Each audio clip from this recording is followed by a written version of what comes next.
The Manassas Station operations included the operations known as Bristow Station, Kettle Run, Bull Run Bridge, or Union Mills. It took place August 25 to 27, 1862, in Prince William County, Virginia, as part of the Northern Virginia Campaign of the American Civil War. On the evening of August 26, after passing around Union Marsh, John Pope's right flank via Thoroughfare Gap, Confederate Marsh, Thomas J. Stonewall, Jackson's wing of the Army struck the Orange and Alexandria Railroad at Bristow Station and before daybreak August 27 marched to capture and destroy the massive Union supply depot at Manassas Junction. This surprise movement forced Pope's Army of Virginia into an abrupt retreat from his defensive line along the Rappahannock River. On August 27, Jackson routed a Union brigade near Union Mills, inflicting several hundred casualties and mortally wounding Union Brig. Gen. George W. Taylor, Marsh. Gen. Richard S. Ewell's Confederate division fought a brisk rearguard action against Marsh. Gen. Joseph Hooker's Union division at Kettle Run, resulting in about 600 casualties. Ewell held back Union forces until dark. That night, Jackson marched his divisions north to the Bull Run battlefield, where he took position behind an unfinished railroad grade. Background: in mid-August 1862, Confederate General Robert E. Lee attempted to cut the supply and communications lines of the Union Army of Virginia, commanded by Major General John Pope. But the Confederate offensive was stalled following the First Battle of Rappahannock Station. To break the stalemate, Lee sent the left wing of the army under Major General Thomas J. Jackson around the right of the Union Army, through Thoroughfare Gap, and cut the Orange and Alexandria Railroad, breaking the Union supply line. The other Confederate wing, commanded by Major General James Longstreet, would hold Pope's attention along the Rappahannock and then follow Jackson. After 36 hours,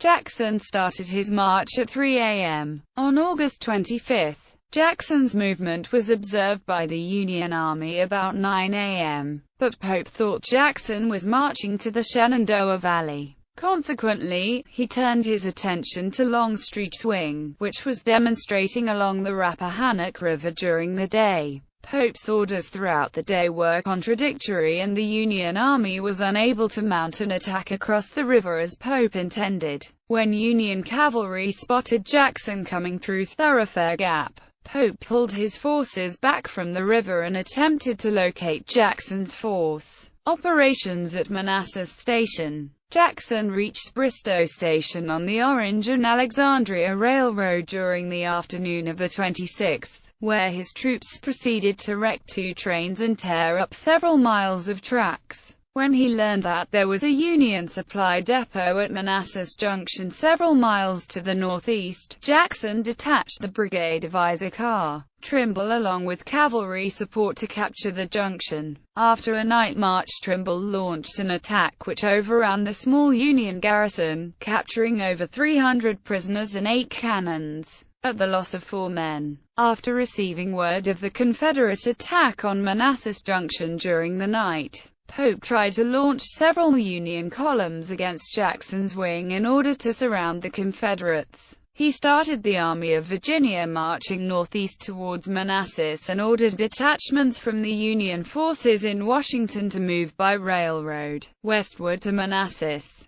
The brigades of George W. Taylor and E. Parker Scammon started on the morning of August 27. Meanwhile, Jackson left Richard S. Ewell's division at Bristow Station to watch for Union forces and moved A. P. Hill's and William B. Taliaferro's divisions to reinforce Trimble's brigade. Just as Hill's division arrived at Manassas Junction, Trimble was attacked by the 2nd New York Heavy Artillery. But the attack was quickly repulsed with Hill's help. At this time, Taylor arrived by train and, unaware that he was outnumbered, proceeded to deploy his brigade for an attack. Heavy Confederate fire, especially from the artillery, caused Taylor's brigade to rout, and Taylor himself was mortally wounded.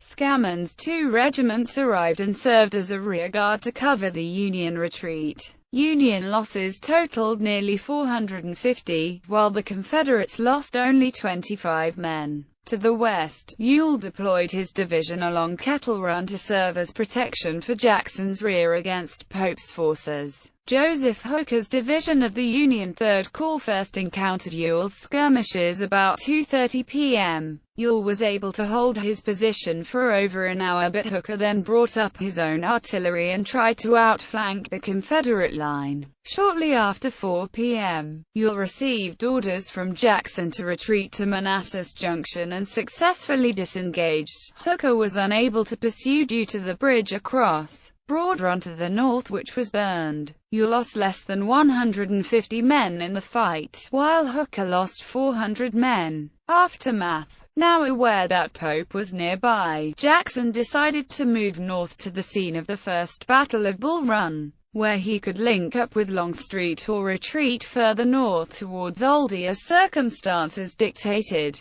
After allowing the soldiers to take as much supplies as they could carry, Jackson had the rest of the supplies burned at midnight and started his troops north. Pope saw the fires at Manassas Junction but believed that it meant Jackson was desperate. He ordered his corps to march on Manassas from the south, east, and north. Pope knew that Longstreet was moving north towards Thoroughfare Gap but did not detach any force to delay him, believing that the Union Army could defeat Jackson before Longstreet could arrive. The defeat of Taylor's force convinced George B. McClellan, commanding the Union forces in Washington, not to send any further reinforcements to Pope unless they had artillery and cavalry.